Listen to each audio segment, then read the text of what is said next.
बिस्मिल्लाहिर्रहमानिर्रहीम। अस्सलाम वालेकुम नादरीन, आप यूट्यूब चैनल देख रहे हैं। मैं इमरान खान हूँ। नादरीन, आज एक मरतबा फिर इमरान खान साहब की बहनों से उनकी मुलाकात का दिन है। पार्टी के रहनुमाओं का भी नाम लिखवाया गया है और इमरान खान साहब की बहनें भी मुलाकात के लिए आज पहुंचेंगी अडियाला जेल में।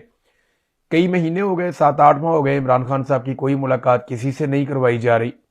सिर्फ एक वकील हैं जिनको इमरान खान साहब आखिरी बार मिले थे और उसके बाद दुनिया को नहीं पता कि इमरान खान साहब किस हालत में है।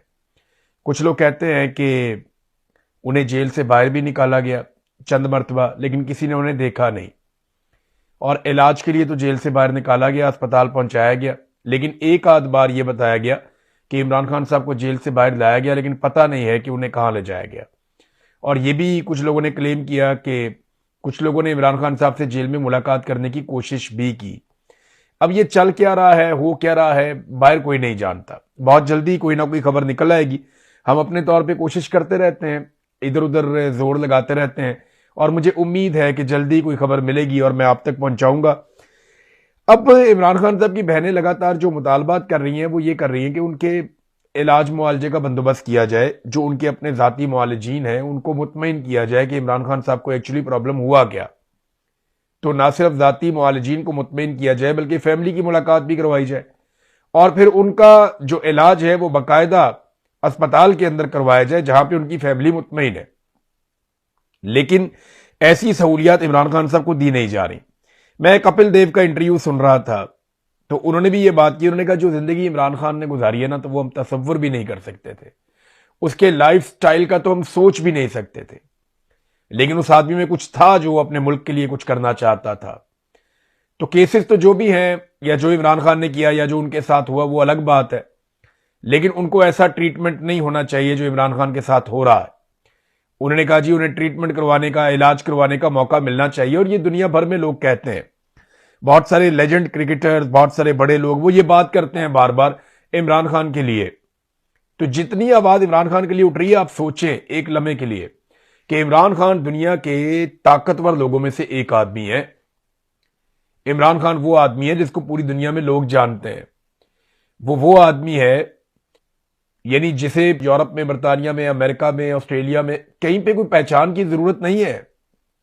सऊदी अरब में लोग उसे जानते हैं, पाकिस्तान का सबसे मकबूल तरीन आदमी है। जब इस तरह के आदमी के साथ मिलिट्री एस्टेब्लिशमेंट इस लेवल का जुल्म कर सकती है, तो ये आम आदमी के साथ क्या करते होंगे या क्या करेंगे, इसके बारे में जरा एक बार सोचिएगा। आज पाकिस्तान तहरीक इंसाफ ने बड़े पैमाने पर कॉल दिए कि जितने ज्यादा कारकुन आ जाएं, एमएनएज, एमपीएज, सेनेटर्स, मिनिस्टर्स, सबको वहां पहुंचाया जाएगा और कोशिश की जाएगी कि मुजामत करें। अब देखें ना, मुजामत के लिए तो जोर लगाना पड़ेगा। मुजामत होगी तो फिर वफामत होगी। बैठ के बातचीत आपके साथ मिलिट्री एस्टेब्लिशमेंट तभी करती है जब उन्हें लगता है कि उनके लिए मुश्किलात बढ़ रही हैं। अदरवाइज वो आपके साथ कभी भी बैठ के बात नहीं करते। वो आपके साथ टेबल पे सिर्फ तब बैठते हैं जब उन्हें लगता है कि मुश्किलात बढ़ गई हैं, वरना वो जूते की नोक के ऊपर रखते हैं। वो डंडे से मुल्क चलाते हैं और चीजें चलाते हैं जैसे वो हमेशा करते चले आए। पाकिस्तान में ना एक प्रॉब्लम पैदा हो गया नादरीन, मैं ये बड़े अरसे से डिस्कस करना चाह रहा था। बहुत सारे लोग टेलीफोन करते हैं, बहुत सारे लोग मैसेजेस करते हैं, पैगामात भिजवाते हैं, तो मैं आज वो सारी चीज आपके सामने रख देता हूं। लोग मायूस हो रहे हैं और ये कोई ऐसी बात नहीं है कि जिसमें लोगों का कसूर है, या कोई ऐसी बात नहीं है कि जो बहुत अजीब हो। ये बहुत सादा सी चीज है कि लोग मायूस हो रहे हैं।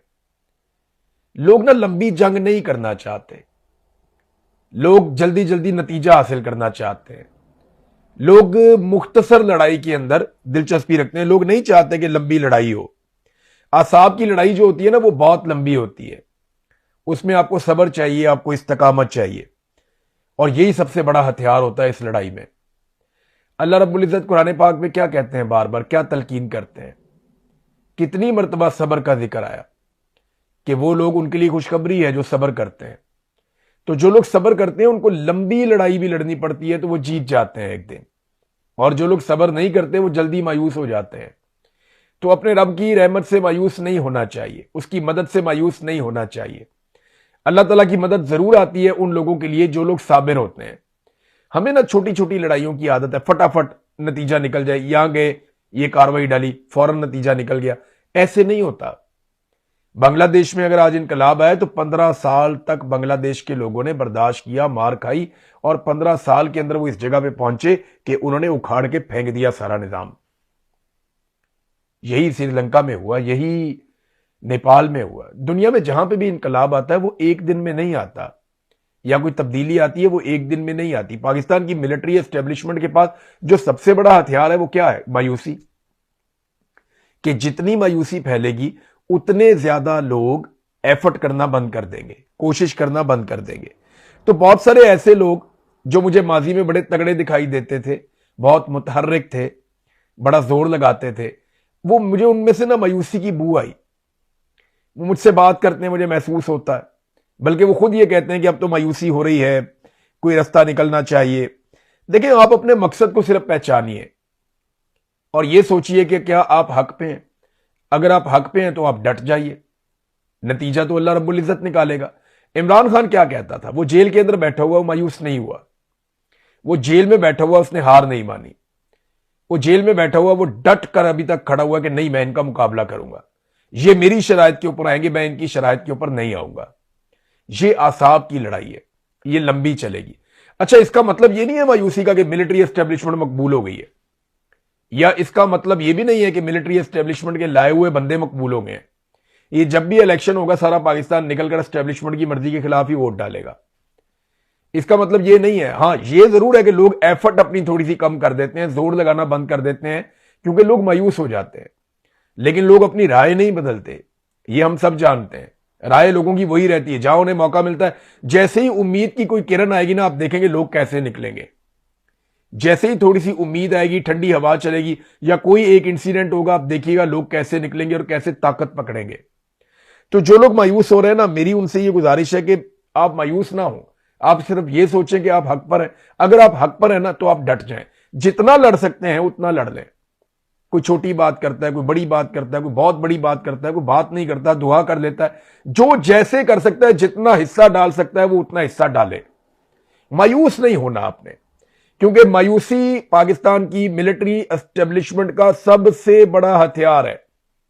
वो यही करते हैं, हमेशा आपको मायूस कर देते हैं। नहीं नहीं, इस मुल्क का कुछ नहीं बनना, ओ यार यही चलाते हैं या यही चलाते रहेंगे, ऐसे नहीं। कोशिश करें, जोर लगाए, थोड़ा लगाए, ज्यादा लगाए, पॉज लेना ना। आप रेस्ट करना चाहते हैं, आप थक गए इससे, निकल जाएं इसमें से थोड़े दिन के लिए, अपने आप को फ्रेश करें, फिर वापस आए, फिर नए सिरे से लड़ना शुरू करें। ये जल्दी खत्म होने वाली लड़ाई नहीं है, चलेगी। अभी इमरान खान साहब बाहर भी आ जाएंगे ना, फिर भी चलेगी। इमरान खान साहब की हुकूमत भी आ जाएगी ना, फिर भी चलेगी। ये लड़ाई अब इस कौम को एक दफा मंतकी अंजाम तक पहुंचानी पड़ेगी। हो सकता है साल, 2 साल, 10 साल, 20 साल, लेकिन अपने आप को इसके लिए तैयार रखें। आप ऐसा इसको लाइफस्टाइल आपको बनाना पड़ेगा कि ठीक है, आप बाकी सारे काम कर रहे हैं, जिंदगी नॉर्मल गुजर रही है, लेकिन अपना एक मौकिफ आपने रखा हुआ है कि पाकिस्तान के फैसले पाकिस्तान की आवाम करेगी। यहां पे जमहूरियत होनी चाहिए, रूल ऑफ लॉ होना चाहिए, इंसानी हकूक की पामालियां बंद होनी चाहिए, आजादी इजहार राय होना चाहिए। लोग अपने मैंडेट के जरिए से हुकूमतें बनाएंगे और गिराएंगे। लोग फैसला करेंगे कि मुल्क कैसे चलेगा। इसके ऊपर आप डट जाएं तो आप देखिएगा एक दिन आप जीत जाएंगे, क्योंकि लड़ाई अभी बड़ी लंबी चढ़नी है। देखिए ना, इन्होंने इतनी मेहनत करके इतनी बड़ी एम्पायर खड़ी की है, इतने सारे कारोबार हैं, इतना सारा मुनाफा है, इतने बड़े बड़े ओहदे हैं, उनके अंदर इतना सारा इस्तिस्ना है, उनके अंदर इतनी सारी सहूलियात हैं। अब ऐसे तो नहीं कुछ छोड़ देता। दूसरी तरफ पाकिस्तान की कौम है, वो ये जानती है कि वो लगातार पिसते चले जा रहे हैं, पिसते चले जा रहे हैं, कौम को मिलता ही कुछ नहीं है, कौम तो परेशान है। तो ये लड़ाई लंबी चलेगी। नादरीन, कोर कमांडर्स की एक कॉन्फ्रेंस हुई है और उसकी जो अहम तरीन चीजें सामने आई वो मैं आपके सामने रख देता हूं। एक तो जो पानी का मसला है वो उसमें डिस्कस हुआ, ये बहुत इंपॉर्टेंट है। देखिए, जो DGISPR है उन्होंने बड़े जोरदार तरीके से कहा था कि तुम हमारा पानी बंद करोगे, हम तुम्हारा सांस बंद कर देंगे। तो ये जो सांस बंद करने वाला मामला है, इसको अब आगे बढ़ना चाहिए। इंडिया से हर हाल में पाकिस्तान को अपना पानी खुलवाना पड़ेगा। हम जाके लीबिया में, हम जाके सूडान में, दुनिया के दूर दराज इलाकों में हम सालसी करवाने की कोशिश करते हैं। हम यहां पे ईरान और अमेरिका के बीच में सालसी करवाने की कोशिश करते हैं। तो क्या हम इंडिया के साथ अपना पानी का मसला हल नहीं करवा सकते? जब आप दुनिया के काम आते हैं तो दुनिया से बोलें कि वो आपकी मदद करें, और जो आपका हक, आपका पानी इंडिया रोक रहा है वो खुलवाने में आपकी मदद की जाए, आपको सपोर्ट की जाए। तो हर हाल में पाकिस्तान का पानी खुलना चाहिए और पुरअमन तरीके से खुलना चाहिए।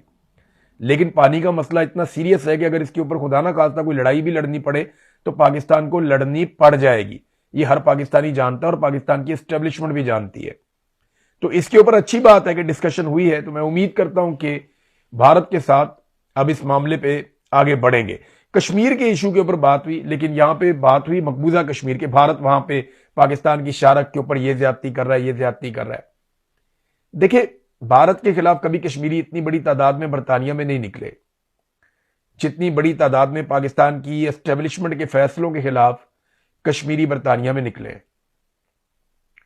आज भारत में कश्मीरी एहतजाज करते हैं अपने हकूक के लिए, तो पाकिस्तान में भी जो आजाद कश्मीर है वहां पे भी कश्मीरी अपने हकूक के लिए एहतजाज कर रहे हैं। जब आप कहते हैं ना कि भारत में कश्मीरियों को उनके हकूक मिलने चाहिए, तो सेम टाइम में आपको यह भी कहना चाहिए और यह मानना पड़ेगा कि पाकिस्तान में कश्मीरियों को उनके हकूक नहीं मिल रहे।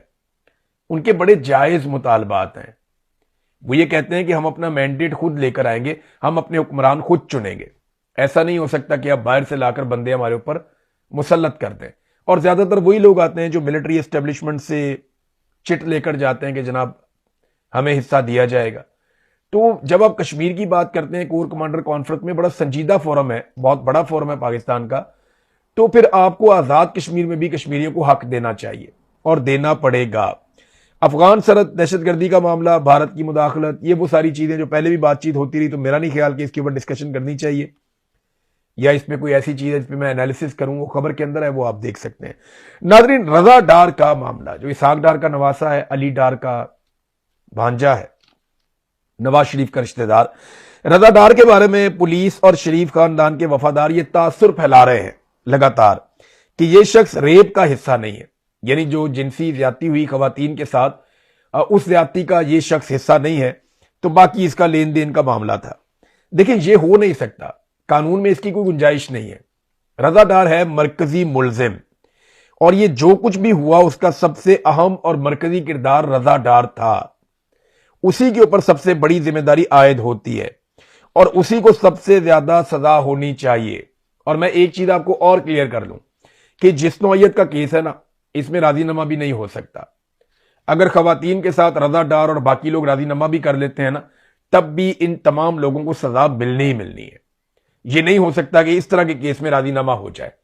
इस तरह तो पूरा मुआशरा तबाह बर्बाद हो जाएगा। जो ताकतवर होगा वो जुल्म करेगा और जुल्म करने के बाद कमजोर के साथ राजीनामा करेगा और लाके सरकार को दिखा देगा और सरकार कहेगी जी इनका राजीनामा हो गया लिहाजा मुकदमा खत्म। तो जालिम को और ताकतवर को और पैसे वाले को तो जुल्म करने का जवाब मिल जाएगा हमेशा के लिए। तो यहां पे ये नहीं हो सकता। अच्छा, इसको करना ये चाहते हैं कि रजा डार के मामले को लेन देन पे लाके तो लेन देन का तराजा हल कर ले खवातीन के साथ कि जनाब ये हमारा हो गया, तो रजा डार तो गया बाहर और जो बाकी हैं उनका क्योंकि रेप वाला मामला है तो वो अपना मुकदमा देखते रहे। तो ये इसको अलग अलग नहीं किया जा सकता। वो मरकजी मुलजिम है, उसने ये सारी चीजों के अंदर मेन रोल प्ले किया है। नाज़रीन, अब मैं आपको एक और मिसाल देता हूं। हमारे एक एयरफोर्स के ऑफिसर, बड़े अच्छे ऑफिसर आसिम तारिक साहब, उनका एक बड़ा अफसोसनाक कत्ल हुआ, बड़ा अफसोसनाक एक वाकया हुआ इस्लामाबाद में। एक लड़के ने गोली चलाई, गोली आकर उन्हें लग गई। बहुत अफसोसनाक वाकया, मुझे बड़ी तकलीफ हुई इस वाकये के बारे में सुनकर। तो वो लड़का पकड़ा गया 24 घंटे के अंदर, इस्लामाबाद पुलिस ने पकड़ लिया। चले, पुलिस को तो शाबाश कि उन्होंने जल्दी जल्दी कार्रवाई की और फटाफट उन्होंने सारी सीसीटीवी फुटेज निकाली, सारा रिकॉर्ड इकट्ठा किया और बड़ी होशियारी के साथ काम करते हुए इन्वेस्टिगेशन की और मुलजिम को पकड़ लिया। इस मुलजिम की तमाम फुटेज जारी की गई है, तमाम सीसीटीवी फुटेज जारी की गई है, इसके आने जाने की, रास्ते की, सेफ सिटी कैमरा, जो कुछ भी मिला सारा कुछ जारी किया गया और एक एक हकीकत कौम के सामने रख दी गई है। लेकिन दूसरी तरफ जब आप रजा डार का केस देखते हैं लाहौर वाला, तो वहां पे सीसीटीवी फुटेजेस को खुद छुपा रही है पुलिस। वहां पे एक वकूआ पहले एक तरह का बताया जा रहा है, फिर दूसरी तरह का बताया जा रहा है। पहले हकायक कुछ और बताए जाते हैं, बाद में हकायक और बयानात तब्दील कर दिए जाते हैं। तो लाहौर वाला केस बहुत मशकूक हो गया। मैंने ये आपको टेस्ट केस के तौर पे बताया कि इस्लामाबाद पुलिस ने केस उठाया, साफ और शफाफ तरीके से पूरा मामला देखा और लाके कौम के सामने रख दिया, जनाब ये बंदा था, ऐसे मारा था, ये हुआ था, ये इस बंदे का बयान है, ये बंदा हमने ऐसे पकड़ लिया और ये तरीकाकार था, ये सीसीटीवी है, ये मोबाइल का रिकॉर्ड है, ये इस गाड़ी पे बैठा था, इस मोटरसाइकिल पे गया था, सारा रिकॉर्ड। क्या लाहौर वाले मुकदमे में आपको ये सारा कुछ मिला? क्या अभी आपको दिखाया गया कि वो एयरबीएनबी वाला घर है, उसके अंदर पुलिस ने क्या तफ्तीश और तहकीकात की और वहां से क्या मिला? क्या उन्होंने बताया कि इनके मोबाइल फोन कहां है, उनसे क्या डाटा मिला? क्या ये बताया कि किसने किसको कॉल की? नहीं बताया। क्या ये बताया कि सीसीटीवी फुटेज में कौन सा मुलजिम कहां से भागा, कहां पहुंचा, क्या हुआ? नहीं बताया। तो लाहौर वाले केस में मामला को छुपाया जा रहा है क्योंकि एक हुक्मरान खानदान का बंदा बीच में आ गया, जबकि जो इस्लामाबाद वाला केस है, क्योंकि उसमें हुक्मरान खानदान का बंदा नहीं था, तो हर चीज सामने लाकर रख दी गई है। नादरीन, एक और अफसोसनाक सूरत हाल है, जब से ये हुकूमत आई है ना, हर साल गंदम का बहरान पैदा हो जाता है और इस मरतबा फिर यही खदशा है कि एक मरतबा फिर गंदम का बहरान पैदा हो जाएगा। पंजाब से 45 लाख टन गंदम गायब होने का इंकशाफ हुआ है। इसके अलावा जो है वो सरकारी गोदामों से भी गंदम गायब हो जाती है। लेकिन हुआ यह है कि इन्होंने मैनेजमेंट ठीक नहीं की और तीसरी मरतबा जब से ये हुकूमत आई है, तीसरी मरतबा 2024 में भी जब इनकी हुकूमत आई तब भी, 2025 में भी और 2026 में भी, तीनों मरतबा गंदम का बहरान पैदा हो रहा है और लगातार रोटी की कीमत, आटे की कीमत बढ़ती चली जा रही है। यानी पंजाब की जो 45 लाख टन गंदम है उसका पता ही नहीं चला वो कौन खरीद गया, कहां ले गया। लोगों ने स्टोर कर ली है, जखीरा अंदोज छुपा कर ले गए हैं। उन्होंने 2800 रुपए मन के हिसाब से खरीदी है मुबैना तौर पे, और वो उन्होंने अब बनने लगा दी है। वो अब इंतजार करेंगे, जब मार्केट में किल्लत होगी तो वो अपनी मनमानी कीमत पर पाकिस्तान के सारे सूबों में गंदम को बेचेंगे। ये सरकार की नाअहली है, निकम्मापन है। हमारे यहां पे क्रॉप तो अच्छी हुई थी, गंदम तो काफी पैदा हुई थी, लेकिन इसके बावजूद किसानों को मुनाफा नहीं मिला और जो माफिया है वो बड़े पैमाने पर मुनाफे के लिए तैयार बैठा है पर तोल के। नादरीन, सहाफियों के कोई हकूक नहीं है पाकिस्तान में। यहां पे एक और बहुत बड़ी ज्यादती हुई पाकिस्तान में सहाफियों के साथ, ये खबर मैं आपके सामने रखता हूं। और ये रोही टीवी है मुल्तान में, ये सराइकी के अंदर जो टीवी चैनल हैं वहां पे उनमें से एक। तो इसमें जनाब 36 मुलाजमीन को उन्होंने बगैर किसी नोटिस के फारिग कर दिया। इसमें रिपोर्टर्स भी हैं, एंकर्स भी हैं, और भी हैं, इसमें एनालिस्ट भी हैं, ड्राइवर्स भी हैं। तो 36 लोगों को एक साथ उन्होंने कहा जनाब कल अब हमारी सारी चीजें हमें वापस कर दें और अपनी अपनी तनख्वाह लें और घरों को जाएं। ये क्या तरीक़ाकार है? पाकिस्तान में कोई लॉज हैं, कोई उसूल है सहाफ़ियों के लिए? जो लोग पाकिस्तान में काम करते हैं मुख्तलिफ इदारों के अंदर, उनके लिए कोई कानून नहीं है, उनकी नौकरी का कोई तहफ़्फ़ुज़ नहीं है। पूरी दुनिया में ऐसा नहीं होता जो यहां पाकिस्तान में मीडिया वर्कर्स के साथ हो जाता है। ये वो लोग हैं जो दूसरों के लिए आवाज उठाते हैं, तो उनके अपने साथ क्या हो रहा है ये भी आपके सामने है। एक और चीज नादरीन, मालाकंड में ना आने वाले दिनों में एक प्रॉब्लम खड़ा होने वाला है, और वो प्रॉब्लम ये है कि मालाकंड का रीजन टैक्स नहीं देता। उसकी वजह यह है कि इन्होंने मुआहदा किया था, जब पाकिस्तान के साथ इल्हाक किया था कि हमारा टैक्स फ्री जोन होगा, हम वहां पे टैक्स नहीं देंगे। वहां अभी भी आपको नॉन कस्टम गाड़ियां मिल जाती हैं, वहां पे अभी भी आपके ऊपर जो प्रॉपर्टी के टैक्सेस हैं वो नहीं लगते, बहुत सारे और टैक्सेस हैं, सेल टैक्सेस, वो वहां पे नहीं लगते। अब हुकूमत वहां पे टैक्सेस लगाना चाहती है, लेकिन जो मकामी लोग हैं वो ये बता रहे हैं कि हम दहशतगर्दी से बार बार मुतासिर हुए हैं, हमारे ऊपर ऑपरेशन किए गए हैं, हम खौफनाक सैलाबों से मुतासिर हुए हैं, तो इतनी सारी तबाहियां आई हैं, हम तो अपनी कमर सीधी नहीं कर पा रहे, तो आप अभी हमारे ऊपर टैक्सेस ना लगाएं, बाद में लगा लीजिएगा। ये उन्होंने मुतालबा किया है। और अगर हुकूमत ने यह मुतालबा ना माना तो आप देखिएगा कि आने वाले दिनों में मालाकंड इकट्ठा हो जाएगा और सड़कों पर आ जाएगा। और मैं यहां के लोगों को जानता हूं, ये इकट्ठे होकर निकल आते हैं, इनके अंदर यकजहती है और ये अपने इज्तिमाई मफाद के लिए हमेशा से इकट्ठे होकर बाहर निकलते हैं।